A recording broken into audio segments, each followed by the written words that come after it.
some of these protesters hold up signs proclaiming gays for Gaza, they might as well hold up signs saying chickens for KFC. Queers for Palestine and trans athletes, preferred pronouns and safe spaces. Today's college campuses are rife with leftist insanity, breeding grounds for mental illness. With university depression rates skyrocketing, suicide is now the second most common cause of death among college students. There are many reasons mental illness is on the rise on modern campuses. And one of the real main ones is the rise of cancel culture and the peer pressure, I think, that goes along with it. The person that students are most afraid of is the person next to them in class, their classmates.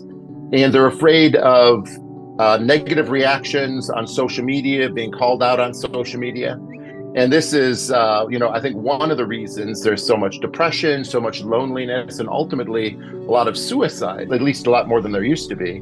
An influential article in The Atlantic, headlined "The Coddling of the American Mind," revealed that colleges' policing of speech is likely to engender patterns of thought surprisingly similar to those long identified by cognitive behavioral therapists as causes of depression and anxiety. Introduced for the first time ever. And then there's campus hookup culture. According to recent peer-reviewed research, promiscuous casual sex is now proven to result in higher levels of depression than ever in college women.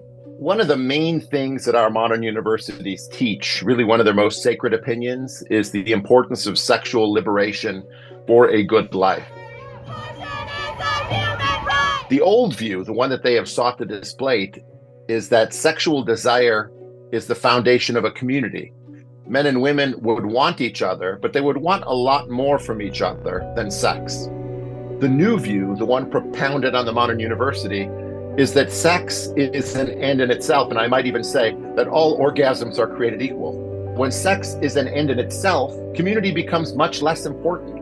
The sexual revolution was designed to dethrone marriage, and it has done just that. And as a result, people are lonelier, more anxious, and more alienated from community than they've really ever been on the modern university.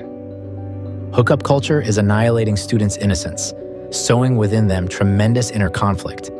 Cancel culture is forcing students to think pathologically, making them lonelier, more anxious, and more alienated from community. Are they being broken down intentionally? Maybe all this is done to leave students more susceptible to leftist programming, developing the next generation of violent revolutionaries.